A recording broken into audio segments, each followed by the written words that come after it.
Ladies and gentlemen, thank you for standing by. Welcome to the MarketAxess Second Quarter 2025 Earnings Conference Call.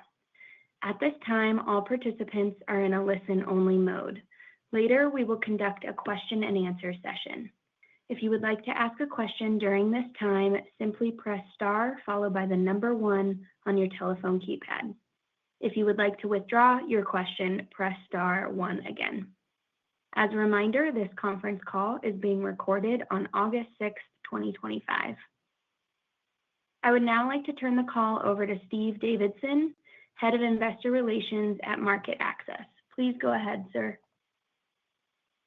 Good morning and welcome to the MarketAxess Second Quarter 2025 Earnings Conference Call. For the call, Chris Concannon, Chief Executive Officer, will provide you with an update on our strategy and our trading businesses, and Ilene Fiszel Bieler, Chief Financial Officer, will review the financial results. Before I turn the call over to Chris, let me remind you that today's call may include forward-looking statements. These statements represent the company's belief regarding future events that, by their nature, are uncertain. The company's actual results and financial condition may differ materially from what is indicated in those forward-looking statements. For a discussion of some of the risks and factors that could affect the company's future results, please see the description of risk factors in our annual report on Form 10-K for the year ended December 31st, 2024. I would also direct you to read the forward-looking statement disclaimer in our quarterly earnings release, which was issued earlier this morning and is now available on our website. Now, let me turn the call over to Chris. Good morning and thank you for joining us to review our record second quarter 2025 financial results. These strong results, as shown on slide 3 of my strategic update, reflect a very strong operating environment and the progress we have made to transform our model to be more protocol agnostic, expand our addressable market, and drive growth. We are delivering multiple protocols to solve our clients' different execution needs, and we are giving them the automation workflow tools that they need to do more with less. We delivered record automation volume and trade count with a record number of active clients during a period of increased volatility. And to accelerate our delivery of product enhancements and automation tools, we have made several important strategic hires over the last several months, including Dean Berry and Spencer Lee, both of whom will be integral to driving growth. Now, turning to our results in terms of revenue generation, we are very pleased with our execution in the quarter, delivering 10% revenue growth, excluding the impact of FX. We generated these strong results on record trading volume across most product areas, surpassing $1 trillion in total credit trading volume for the first time, and delivering a record $2 trillion in total rates trading volume, which drove a 12% increase in commission revenue to a record $192 million. We continued to deliver strong performance in our U.S. government bond business over the last several months. We saw a benefit from the spike in volatility around tariffs, but we are also seeing strength driven by our new hedging services, new customers driving incremental revenue, and institutional client adoption of our rates algo, which now represents over 10% of our trading volume. We are in the process of expanding our RFQ business, and we are looking to continue to enhance our rates algo solution as large asset managers continue to request enhancements. Underpinning these results was strong progress with our new initiatives across our 3 strategic channels. In the client-initiated channel, we generated 38% growth in block trading ADV across U.S. credit, emerging markets, and Eurobonds. In the portfolio trading channel, we generated 69% increase in total portfolio trading ADV. And last, in the dealer-initiated channel, we generated a 40% increase in dealer-initiated ADV. In terms of expenses, we continue to show cost discipline with expenses up only 5%, excluding notables and FX, as we continue to invest in the platform with a full slate of product deliveries coming in the next couple of quarters. Last, on the capital front, we have been more opportunistic with our share repurchases as we move beyond just offsetting dilution from stock-based compensation. Before I get into our results, I would like to address our July U.S. high-grade market share. While we are disappointed with the headline share, there have been significant swings in block volume moving between phone and electronic over the last several quarters. This has both helped and hurt us. We believe that this has been driven in part by the macro environment. In July, investment-grade spreads tightened significantly, and the combination of tighter spreads and low volatility generally translates into more large trades getting done over the phone and an uptick in portfolio trading. Block trades equal to or larger than $5 million in size increased dramatically and represented 47% of the entire market in July, up from 42% in June. Additionally, our share of this market dropped to 10%, down from 12% in June. And so the bad news is that those large blocks moved to the phone and to chat. The good news is that this is the very market that we're attacking with the recent launch of our high-touch strategy in U.S. credit on X-Pro. It's still early days, but it's the part of the market that we've been talking about targeting for some time, and we believe we will be successful in electronifying this segment of the market.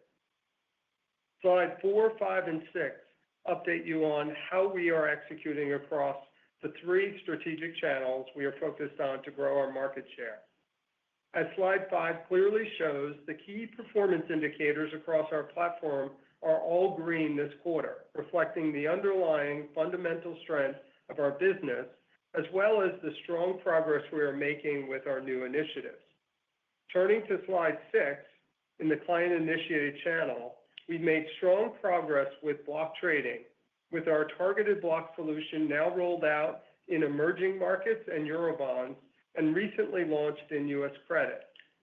This is one of the most exciting areas of growth for us because we are delivering a click-to-trade solution where the trade is against a dealer acts or an indication of interest, and the trade goes direct to the dealer without information leakage. This is also the largest segment of the market that remains largely phone-based. We've registered record total block trading ADV of over $5 billion across U.S. credit, emerging markets, and Eurobonds. Our share of blocks in U.S. high grade was a record 12.5%, representing an increase of almost 200 basis points, and was a key driver of the year-over-year increase in our estimated market share in U.S. high grade. Our cumulative block trading volume since the launch of our targeted block trading solution in U.S. credit, emerging markets, and Eurobonds was approximately $8 billion through July 2025. Next, in the portfolio trading channel, which is a very important part of the market, we generated record levels of total portfolio trading ADV with a strong increase in U.S. high-grade estimated market share on record ADV, as well as record ADV in U.S. high yield and Eurobonds. U.S. high-grade portfolio trading market share was over 19% in the quarter, up 370 basis points over the prior year. Last, in the dealer-initiated channel, we are beginning to see progress as we prepare to launch a new Mid-X solution in September in U.S. credit. Dealer RFQ ADV was $1.6 billion, with record ADV in municipal bonds. Mid-X total volume hit a new quarterly record of over $9 billion, with record volume in emerging markets and Eurobonds. We are very excited about the launch of our new Mid-X solution in a few weeks. It's a very streamlined midpoint matching solution for dealers using our award-winning CP Plus for pricing. Slide 7 highlights the strong growth in our international product areas, where we are executing across all 3 strategic channels. The strong growth that we generated across emerging markets and Eurobonds was driven by multiple levers at different stages of growth with different fee profiles. Growth across block trading, portfolio trading, and dealer-initiated activity drove our total volume growth to over 20%. And this strong increase in trading volumes on robust market volumes and share gains was accompanied by a small 3% decline in fee capture, principally driven by protocol mix, delivering commission revenue growth of 17%. We believe that our global presence in EM local markets, as shown on slide 8, will be a key driver of our future growth.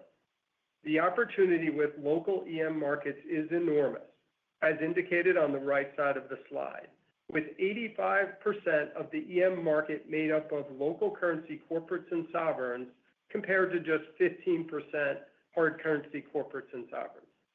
And the estimated ADVs for both hard currency and local markets combined are greater than the ADVs for U.S. credit markets.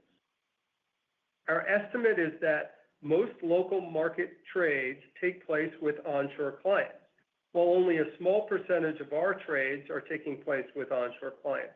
We believe that this is a large growth opportunity for us. We are also focused on facilitating global investing in local markets. As you saw with our press release last week, we just recently executed the first Indian government bond trade electronically. MarketAxess is the first fully electronic trading solution for foreign portfolio investors, and this launch further deepens our global EM franchise. I would like to thank our clients BlackRock and Standard Chartered for their support in executing the first trade. In summary, we are pleased with our execution in the second quarter, where we benefited from a very supportive market backdrop and delivered strong growth across our new initiatives. The July share numbers in U.S. high grade were disappointing, but we believe that the solution we are bringing to the market will be successful, and we now have the right team in place to help us accelerate growth in the coming quarters. Now let me turn the call over to Eileen to review our financials. Thank you, Chris. Turning to our results, on slide 10, we provide a summary of our second quarter financials. We delivered 11% revenue growth to a record $219 million, which includes a $2 million benefit from foreign currency fluctuations. Excluding the impact of FX, revenue growth was 10%. We reported an 11% increase in diluted earnings per share to $1.91, or $2 per share, excluding notable items, representing an increase of 16%. Notable items in the quarter included $4 million, or 8 cents per share, in repositioning charges and our expenses in the employee compensation and benefits line, and a $600,000, or 1 cent per share, acquisition-related charge included in other income. My comments on our results from this point forward will largely exclude the impact of notable items and will be on a non-GAAP basis where applicable. Looking at each of our revenue lines in turn. Commission revenue increased 12% to a record $192 million, driven by strong market volumes on an increase in volatility in the quarter, as well as the strong progress we have made with our new initiatives in 2025 across our 3 strategic channels. Just over 50% of the incremental $20 million in revenue generated in the second quarter of 25 versus the second quarter of 24 was from block trading, portfolio trading, and dealer-initiated activity. Services revenue increased 7% to a record $28 million. Information services revenue of $13 million increased 4%. Info services growth was 1%, excluding the impact of FX. Growth in the quarter was lower due to data deals that were pushed to the second half of 2025. But the pipeline remains strong, with demand increasing from systematic funds and dealers. Post-trade services revenue of $11 million increased 7% versus the prior year, or 1% excluding the impact of FX. Here, too, we see a healthy pipeline of new contracts and expect pricing increases in the second half of the year. Technology services revenue of $4 million increased 16%, driven by higher license and connectivity fees and the addition of RFQ Hub. Total other income increased approximately $1 million, driven by an increase in FX gains of approximately $2 million in the current quarter, partially offset by lower interest income.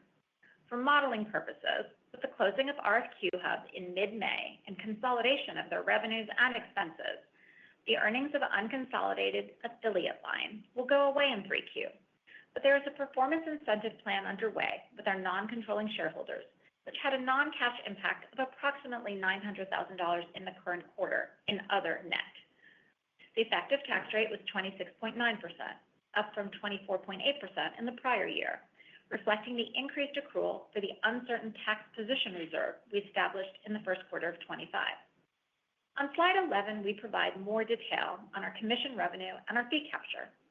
Total commission revenue increased 12% to a record $192 million. We experienced 12% growth in credit variable commission revenue, with U.S. credit up 10%, record emerging markets up 17%, and record Eurobonds up 19%. These strong results were driven by market buying strength and progress with our new initiatives, partially offset by lower fee per million. The reduction in total credit fee capture year over year was principally due to protocol mix. On slide 12, we provide a summary of our operating expenses. Excluding notable items, second quarter operating expenses of $124 million increased 6% compared to the prior year, 5% excluding FX. The increase in expenses was driven principally by higher employee compensation and technology and communication costs, as we continue to strike the right balance between investing to drive future growth and continuing to drive increased efficiency. Higher employee comp and benefits was driven by the strategic hires we have made over the last several months that we expect to help drive our growth, as well as higher variable incentive compensation driven by the strong increase in revenue in the quarter. Headcount was 881, up only 2% from 864 in the prior year, and up 1% from 870 at the end of the first quarter of 2025. We are reconfirming our full year 2025 expense guidance and expect to be at the low end of the previously stated expense range of $501 million to $521 million on an ex-notables non-GAAP basis, or on a GAAP basis, $505 million to $525 million. On slide 13, we provide an update on our capital management and cash flow. Our balance sheet continues to be strong, with cash equivalents, and corporate bond and U.S. Treasury investments totaling $621 million as of June 30th, down from $699 million at the end of 2024. We generated $360 million in free cash flow over the trailing 12 months, an increase of 5% over last quarter. We repurchased 380,000 shares year to date through July 2025 for a total of $80 million, including 168,000 shares repurchased during the second quarter at a cost of $37 million. As of July 31st, 2025, $145 million remains on the board's share repurchase authorization. We believe we are striking the right balance of investing to drive future growth, while at the same time being disciplined stewards of capital. Now, let me turn the call back to Chris for his closing comments. Thanks, Eileen. In summary, on slide 14, we made solid progress with the key new initiatives that will drive improved market share in U.S. credit in the remaining quarters of 2025. We are continuing to increase the pace of innovation and execution, and we will continue to enhance our delivery of new product enhancements in the coming months. We are pleased with the performance of the platform in the quarter, which benefited from a more favorable macro environment and our new initiatives, which provided over half of our incremental revenue in the quarter. The launch of our targeted block trading solution drove record levels of block trading across U.S. high-grade, emerging markets, and Eurobonds. We delivered record portfolio trading ADV, and our market share in U.S. credit portfolio trading increased 240 basis points. 40% growth in dealer-initiated ADV reflects our increasing focus on this important channel. We generated record at Mid-X volumes in emerging markets and Eurobonds, and we look forward to the launch of Mid-X for U.S. credit in September. We have made several very important strategic hires over the last several months, including Dean Berry and Spencer Lee, that will be integral to driving future growth. In summary, we expect to drive growth namely in U.S. credit in the coming quarters through continued progress across the client-initiated portfolio trading and dealer-initiated channels, combined with our expanded leadership team. Now we would be happy to open the line for questions. At this time, I would like to remind everyone, in order to ask a question, press star, then the number one on your telephone keypad. Please limit to just one question per caller and then rejoin the queue by pressing star, then the number one for any follow-up questions. Our first question comes from the line of Chris Allen with Citi. Please go ahead. Yeah, morning, everyone. Thanks for taking the question. I want to see if you could give some more details on the progress of the new initiatives, maybe some color just in terms of where you are from client penetration and adoption perspective, then the outlook you just mentioned for the rest of the year. And then if you could help us reconcile the progress you've made, the momentum we saw in 2Q versus the July volumes, specifically in market share in U.S. high grade, that'd be helpful as well. Thank you. Sure. Thanks, Chris. Yeah, first of all, we, at the beginning of the year, we promised the market that we were going to focus on really three key areas: the client-initiated area, particularly portfolio trading, the dealer-to-dealer business, and block trades. So as of July year to date, our IGPT business is up 47%. Our market share in portfolio trading is up 340 basis points. Our year-to-date investment-grade dealer business is up 42%, and our market share in the dealer-to-dealer business is up 100 basis points.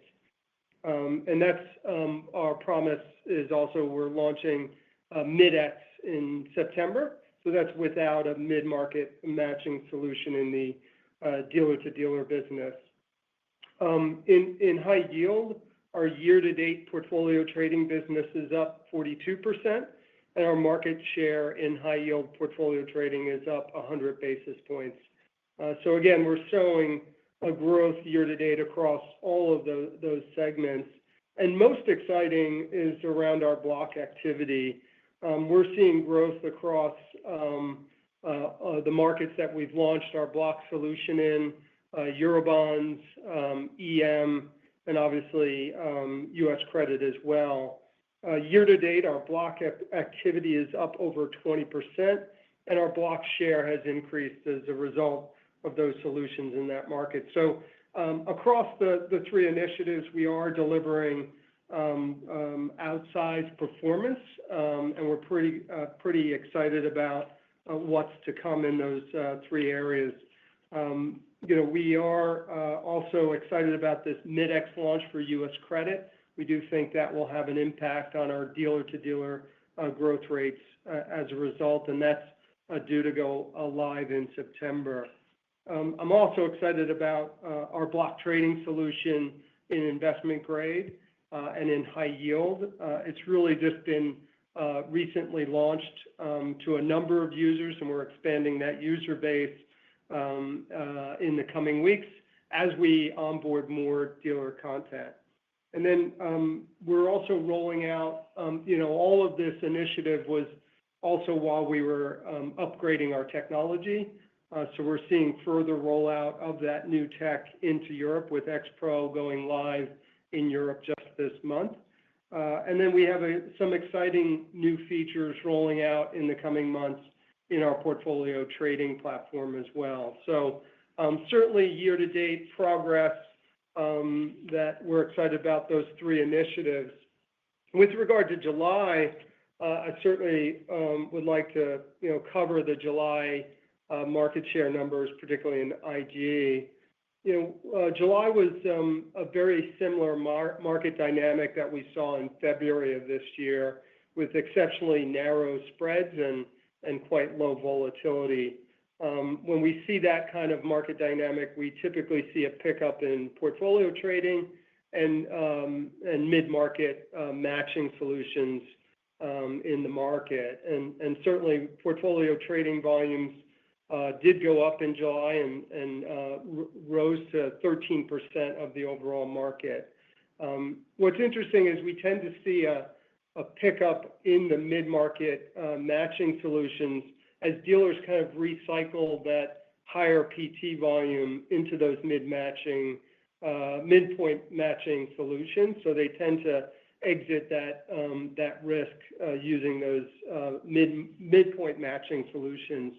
And we did see some progress in the overall market in blocks, but really the overall The number one competitor in July that we saw was really phone and chat. We saw the phone and chat block market grow, as we mentioned on the opening remarks, of 400 basis points to 47% market share. So that's a sizable increase that we saw in that block market that typically tends to be on phone and chat. And as you've seen in our numbers, we are addressing that very market share, that block market in particular, and showing some promise with the rollout of our block solution in both Eurobonds and EM, and obviously finishing that here in U.S. high grade. So not a great month for us, but 1 month doesn't really make a quarter or a year. And obviously, we saw a certain market dynamic in July that is much more favorable to large PTs. There were sizable portfolio trades in July, and really that mid-market matching solutions tend to do quite well in a stable, low vol environment.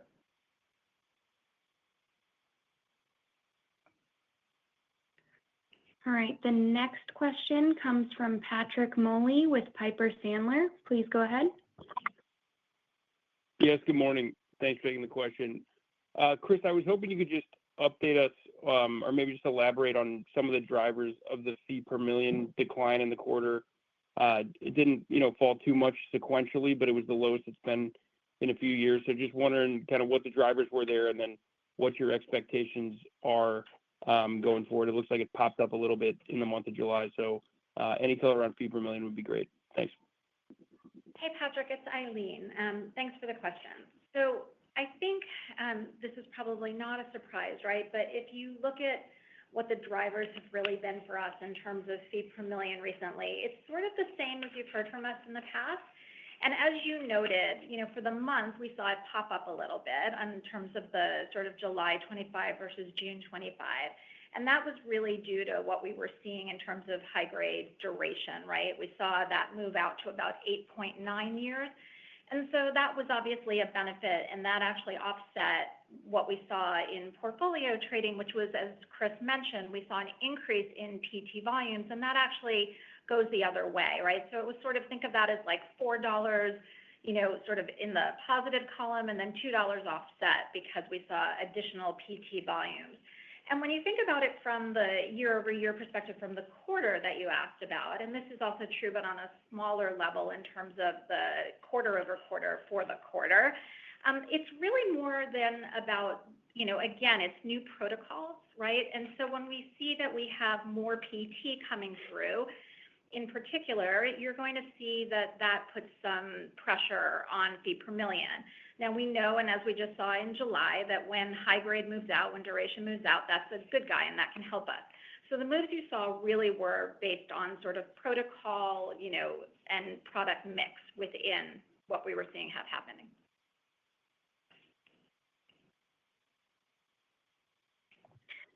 All right, the next question comes from Alex Kramm with UBS. Please go ahead. Yes, hey, good morning, everyone. Chris, you gave a pretty big laundry list of the initiatives earlier to Chris Allen's question. Would love for you to give a little bit more detail on the U.S. blocks. I know it's early, but I know it's also your biggest initiative for the year. And I think you said some pretty, again, timelines and how quickly you want to see really traction. So maybe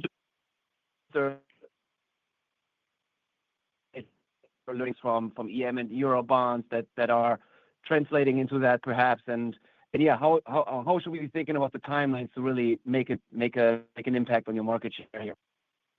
Sure, and unfortunately, part of your question broke up a little bit, but I'm excited to talk about block activity. I think that was certainly at the heart of the question.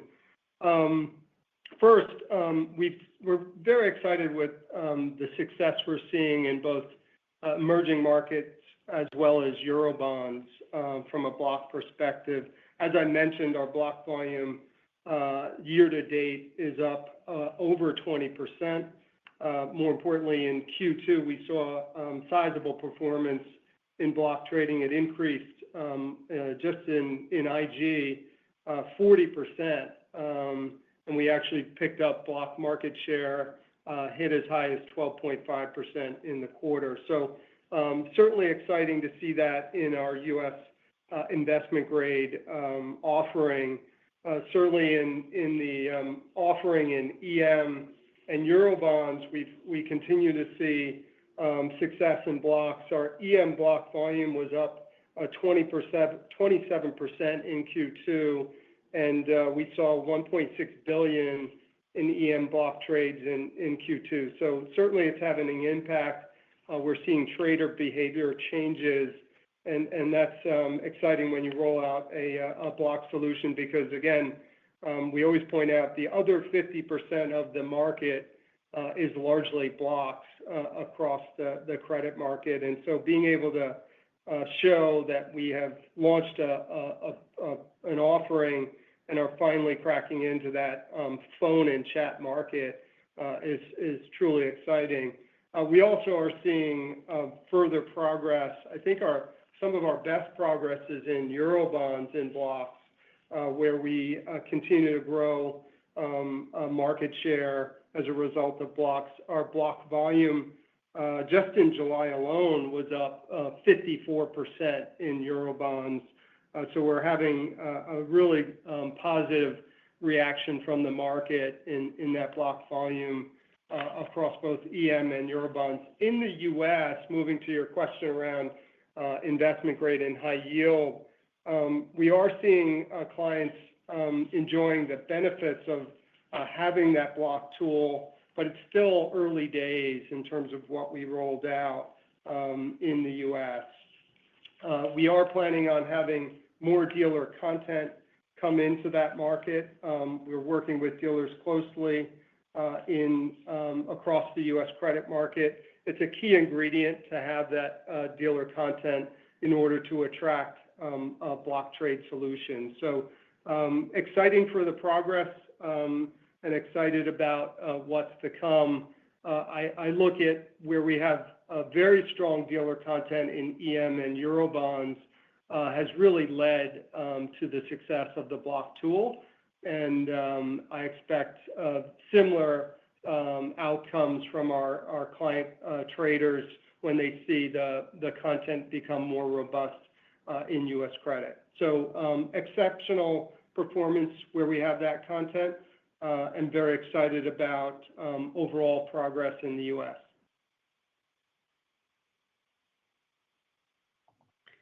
The next question comes from Michael Cyprys with Morgan Stanley. Please go ahead. Hey, good morning. Thanks for the question. Maybe just digging a little more on the blocks, if I could. So just on Europe to start, sounds like great success there. You were just talking about with the growth. Just curious how much of that you attribute to the new block solution. If you could maybe elaborate on what adoption looks like there. And in the U.S., it sounds like it's early days. You mentioned you're continuing to roll it out. Can you just elaborate on your sort of expectations around the pace of the rollout in the coming months and quarters, the steps you're taking to broaden adoption, how you're looking to gauge early traction, and what might success look like in the U.S. with this new high-touch solution into year-end and in 2026? Sure. Again, on the block size, our progress in Eurobonds in particular was certainly heavily driven by our block trading pickup. As I mentioned, in the quarter, block trading grew 31%. So we're seeing that. And here in July, in Eurobonds, our block trading grew an additional 34%. So we're certainly seeing that impact. And it's really partly because of the content that we have on the platform in Eurobonds, where we probably have most of the enriched dealer content on the platform. When it comes to EM, we also are seeing that same growth rate in EM.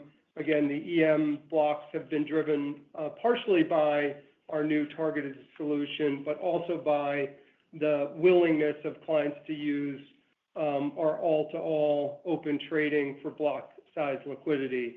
So part of the growth has been clients' change in behavior to put large size orders, particularly in EM local markets, into our platform. to access that unique liquidity and the all-to-all solution. With regard to the rollout here in the U.S., it's only been a handful of traders that we've rolled the solution out. We plan to increase that number in the coming weeks as we continue to onboard dealer content. It's an important part of the market. As I think about how we've addressed the market historically, we've really addressed the market clients' needs when they have an identified set of bonds and they come to market and request price. And that's been the traditional means of adoption of electronic trading. What's exciting about this new part of the market, it's where dealers are really pushing their content or their inventory into clients, and clients make decisions about selection of bonds as a result of that inventory being pushed to them. So this is a part of the market that we have historically not engaged in. And it's really opening up two things. One, a much better relationship with our dealer community. But two, it's really getting into areas for investors to see content in a more efficient way than over chat or phone, and really ingest that content to impact their portfolio selection. That's something new for us, something that's been rolled out here, but it's an exciting part of the market because largely the block market, particularly in U.S. investment grade, is driven by this inventory push out to clients.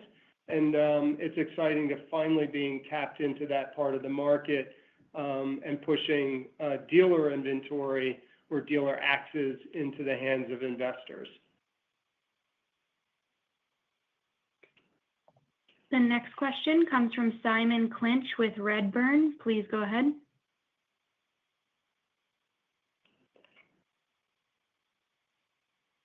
Thanks for taking my question. I was wondering if we could just look at the PT market for a second, because your comments around how your PT tends to sort of pull back in times of, or tends to thrive in times of low vol. I used to think the reverse was the case as well, but we've seen PT penetration in both U.S. credit, in high grade and high yield, just continually rise this year, even through some pretty ropey periods in the market. So I was wondering if you could talk about how you're seeing your clients use PT differently. Could this be a much bigger part of the market than we initially perceived maybe a year or two ago? Love your thoughts on that, please. Thanks. Sure. Well, there's definitely a pattern that we've seen. The majority of the pattern is during times of low vol, even intraday low vol or weekly low vol, higher use of PT. It's easier for dealers to price a PT. It's certainly easier for clients to evaluate PT pricing. So there's definitely a trend. You do point out correctly, in some of the high volatility months of the second quarter, we did see clients make use of portfolio trades, particularly in high yield, where they were obviously attracted by the liquidity and the ability to move large notional sums of bonds. So we did see, ironically, the pickup in PT and high yield during some volatile times. I think that was largely driven by, demand for cash by a number of the clients. But the continued use of PT is obviously an important part of the market. It's certainly, we've been growing our PT market share as a result of rolling out new portfolio trading solutions, and we'll continue to address that part of the market because it's such an important market share driver. There has been a number of very large size portfolio trades in the month of July, large being over 1 billion. We've seen those portfolio trades be on platform, but also be off platform. So there's still a number of, in these market environments, higher levels of clients coming to market with PT. And then there's obviously some very outsized PT trades that we've seen in the market from month to month happen, somewhere in the size of 4 to 5 billion in PT sizes. Again, we remind everyone the market opportunity in PT is quite small relative to the bigger part of the market. We think it's in the zone of 50 million in U.S. IG in terms of revenue. These are priced at very low rates, and they're really facilitation trading solutions for clients. So exciting about market share movement in PT, but again, very low revenue opportunities in the overall PT market. Thanks. Your next question comes from Benjamin Budish with Barclays. Please go ahead. Hi, good morning, and thank you for taking my question.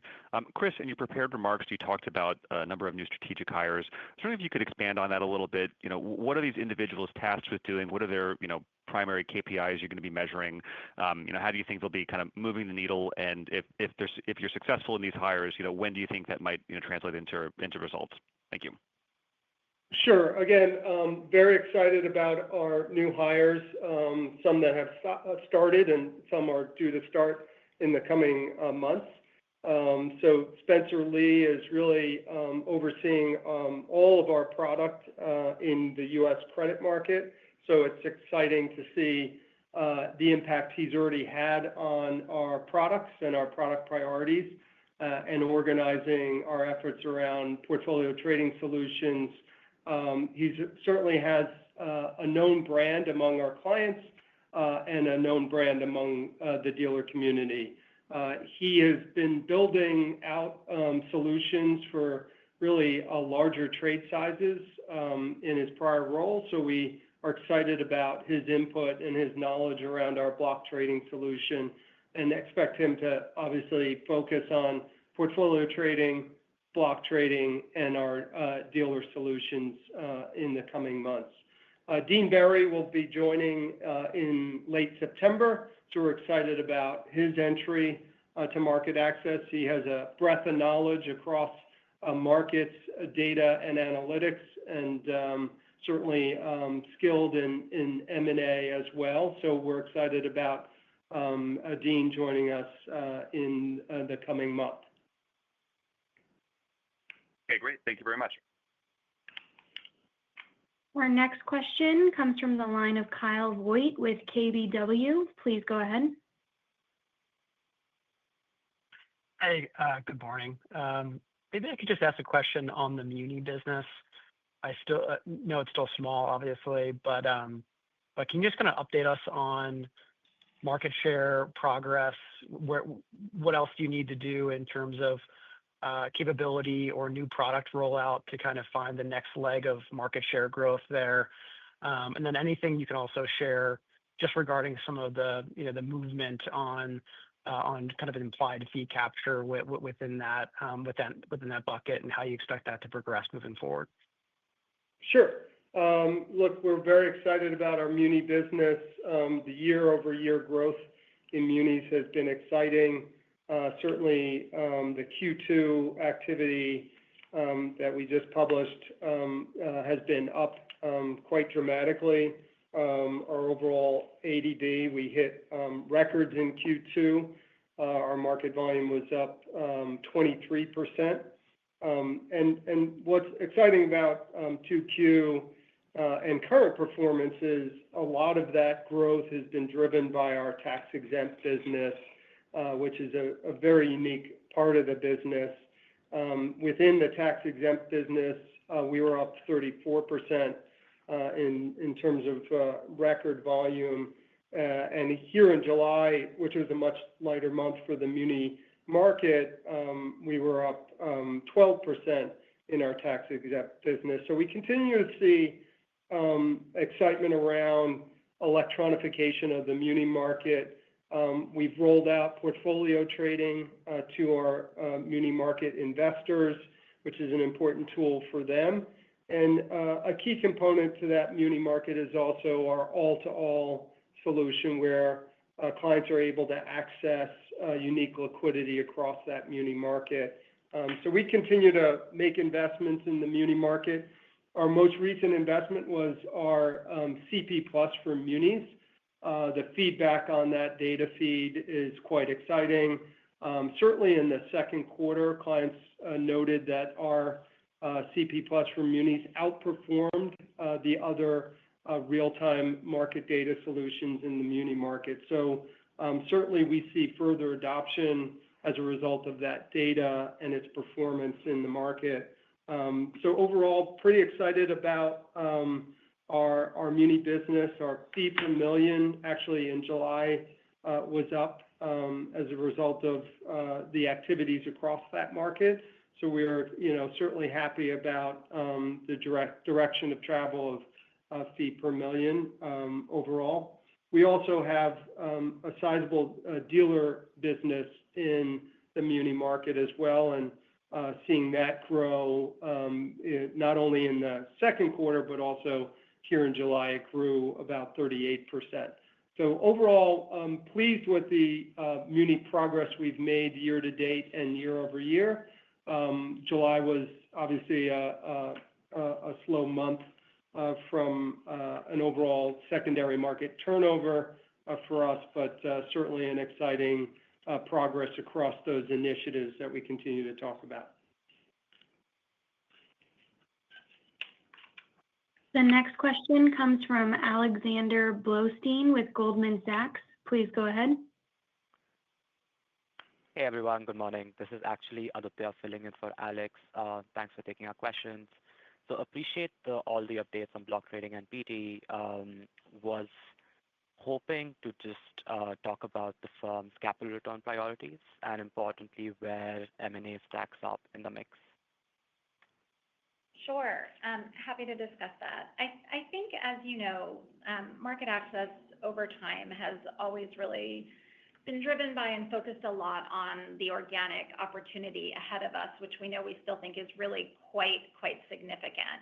And so if you think about the priorities and our capital priorities, at the same time, you've also seen us, and we talked about this a bit in the prepared remarks, you've also seen us doing more share repurchases and being really opportunistic in that space as well. And at the same time, you've also seen us do a number of bolt-on acquisitions, right? You saw Pragma, obviously, which we've talked about. We, in the past, did muni brokers, and we just had a discussion about our muni business. We had the LQA rates acquisition, and then obviously most recently RFQ Hub. So you've seen us do a number of bolt acquisitions, and I would actually talk about our capital priorities exactly in the way that I just described them to you, which is first investing organically to really capture that market opportunity we have in the global fixed income market, continuing to return capital to investors through dividends and more opportunistic share repurchases as you've seen us do, and then I would say bolt-on acquisitions like I just discussed. And I would just add, obviously, as Eileen mentioned, our organic opportunity is quite large and quite attractive, and certainly high accretion as a result.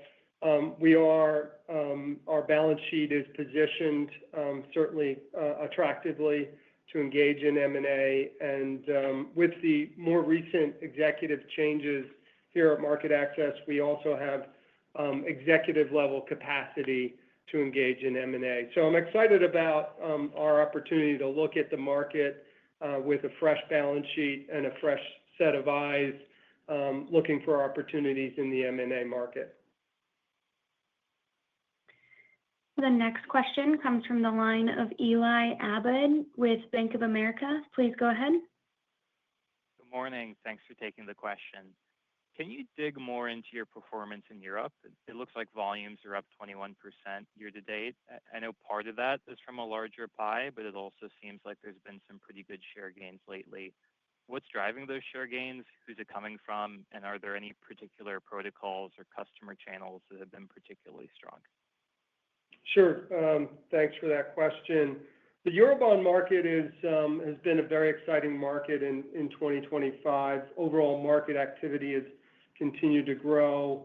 Our investor base is quite exciting and certainly adopting a number of our new initiatives. Our block trading in the second quarter was up sizably. Our portfolio trading was also up dramatically in the second quarter.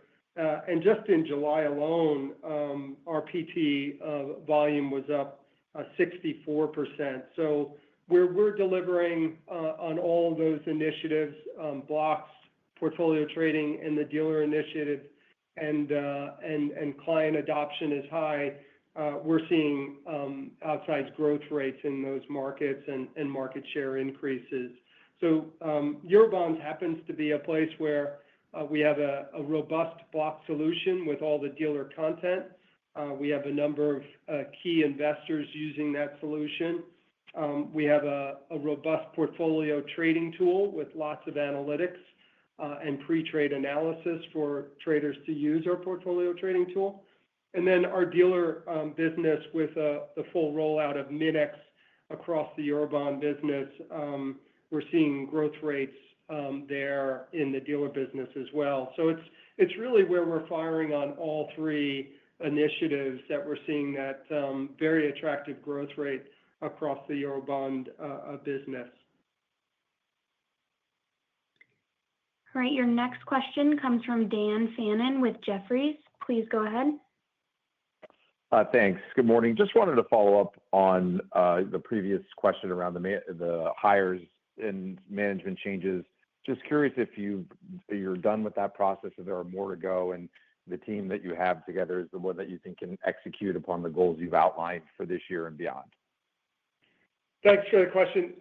Super excited about the team we have, and with Dean's arrival, the team will have as early as late September.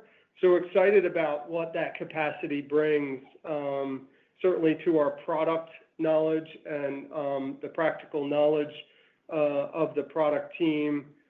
Spencer Lee came from an EMS, and as I've mentioned on these calls before, as we expand our protocols and become more protocol agnostic, we look and feel more like an EMS to our clients. So that's a key ingredient and a key skill set that he brings. He also sat in the desk of a trader, so he has that buy-side trader knowledge that he brings to MarketAxess, and those two components are very exciting for our product knowledge and what we're able to put out in terms of product to our investor clients. And Dean obviously has a breadth of international experience, a breadth of a large P&L management experience, M&A experience, and obviously product and data analytics experience. So again, really helpful entries to MarketAxess as we kind of move on to our kind of next journey in this market and attack. What I'm most excited about is really that large dealer to client block trade market, and having the additional help across the globe is going to be quite exciting here in the coming months. All right, the final question for today comes from the line of Michael Cyprys with Morgan Stanley. Please go ahead.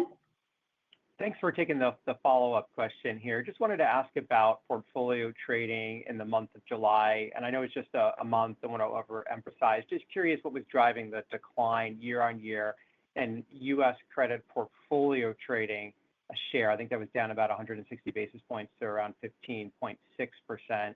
U.S. credit PT share. I'm just curious what macro environment might we see your PT share expand? Maybe talk about some of the initiative steps you can take to drive that meaningfully higher. And then over time, what might success look like for you in portfolio trading in U.S. credit? Sure, great question. Obviously, we've been investing in our portfolio trading tool for some time, and as I mentioned, we are very excited about the progress we've made year to date in portfolio trading. Certainly, portfolio trading swings can be very client specific. We've seen clients come to market with very large portfolio trades, not regularly, but once a quarter. So it really is client specific, and that can have a meaningful impact on your market share. And obviously, the client mix of portfolio trading in a month like July can certainly have an impact.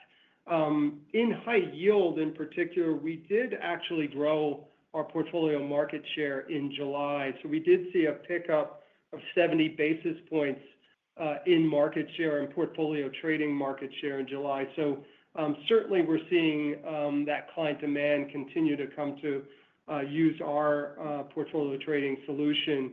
I think going forward, clients are really asking for additional pre-trade analytics. They want to analyze portfolios before they submit them. They really want to optimize those portfolios. So having things, some of our proprietary market data embedded in our portfolio trading tool will help clients determine what they should put in a portfolio before they go to the market. So those are exciting items, and certainly there's additional items that we're working with some of the dealers on when they want to show portfolios to clients. So again, that market where dealers are looking to move large baskets of bonds and show them to clients, we are now engaged in that as well, and that's an exciting new area of the portfolio market that's been developing. And so having a platform deliver a solution to both the dealer and the client is an exciting enhancement in that portfolio trading space. Great, thank you. All right, I will now turn the call back over to Chris Concannon for closing remarks. Thanks, everyone, for dialing in today. We're excited about what's to come in the following months, and we'll talk to you again on our following quarterly call. Thank you. Thank you, everyone. You may now disconnect.